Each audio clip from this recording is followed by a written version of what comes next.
स्वागत है आप लोगों का इस वीडियो में। क्वेश्चन कह रहा है कि एक ब्लॉक है 100 ग्राम की यानी 0.1 kg, वो 5 मीटर पर सेकंड से मूव कर रही है और हाईएस्ट पॉइंट पर ये बात कही गई है ना, हाईएस्ट पॉइंट पर इन अ क्लोज्ड सर्कुलर ट्यूब। तो देख रहे हैं एक सर्कुलर ट्यूब मैं बनाया हूँ जिसकी रेडियस है 10 सेंटीमीटर यानी 0.1 मीटर और एक वर्टिकल प्लेन में है यहाँ, यानी mg नीचे लग रही है ना, ये हॉरिजॉन्टल प्लेन नहीं है। The cross section of the tube is such that, ये जो क्रॉस सेक्शन है इस ट्यूब की ये कुछ ऐसी है कि ये ब्लॉक जस्ट फिट कर रहा है उसमें, ठीक है। The block makes several oscillations inside the tube, है ना, और ये चूंकि है ना 5 मीटर पर सेकंड से इसे प्रोजेक्ट किया है तो ये बहुत सारा है ना ऑसिलेशन करता है, गोल गोल घूमता है और फाइनली रुक जाता है। कहाँ रुकता है? लोवेस्ट पॉइंट पर रुकता है।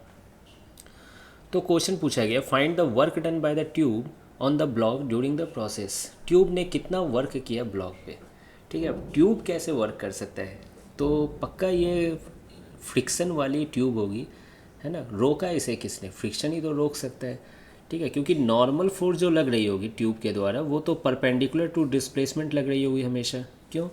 ये सर्कुलर ट्यूब है, ठीक है, तो नॉर्मल जो होगी वो सेंटर से पास करेगी और डिस्प्लेसमेंट हमेशा टेंजेंशियल है, तो रेडियल और टेंजेंशियल डायरेक्शन आपस में परपेंडिकुलर होते हैं, तो नॉर्मल का तो वर्क डन जीरो लग रहा है ना। फ्रिक्शन ही है जो कि टेंजेंशियल लग रही है ना, और वर्क कर रही है और वो भी निगेटिव में वर्क कर रही है। खैर आपको ये सब नहीं सोचना है कौन क्या कर रहा है, आप डायरेक्ट वर्क एनर्जी थ्योरम लगाओ, है ना। वर्क एनर्जी थ्योरम क्या कहता है कि नेट वर्क डन जो होती है वो चेंज इन काइनेटिक एनर्जी होती है, ठीक है। नेट वर्क डन से यहाँ तात्पर्य है work done by tube plus work done by gravity equal to change in kinetic energy. बहुत बच्चों की ये भी आदत होती है, इनफैक्ट मेरी भी बहुत आदत रहती है कि ग्रेविटी के वर्क डन को यू एफ माइनस यू आई करके इस साइड में लिखें, है ना, के F plus U F minus के आई प्लस यू आई, फिर एक जगह जीरो मानते हैं, तो आप वो भी काम कर सकते हो यहाँ पर। अब देखिए वर्क डन बाय ट्यूब तो यही है, यही निकालना है। ग्रेविटी की वर्क डन क्या हुई?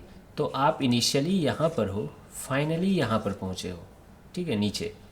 तो ग्रेविटी वाली जो फोर्स है mg वो तो हमेशा नीचे ही लग रही है ना, हमेशा नीचे लग रही है, और ग्रेविटी वाली फोर्स कंजर्वेटिव फोर्स होती है, तो इट डजेंट मैटर आपने कितना चक्कर लगाया, इट ओनली मैटर्स कि आप इनिशियली कहाँ थे और फाइनली कहाँ पहुँचे।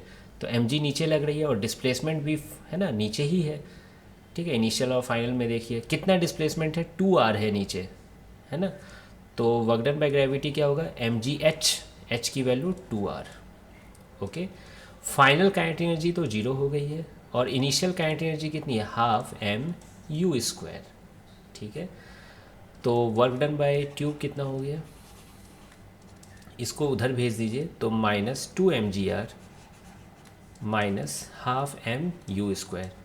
अब वक्त आ गया है वैल्यू रखने का, तो देखिए -2, m की वैल्यू 0.1 kg, g की वैल्यू 9.8 और r की वैल्यू 0.1 मीटर, है ना।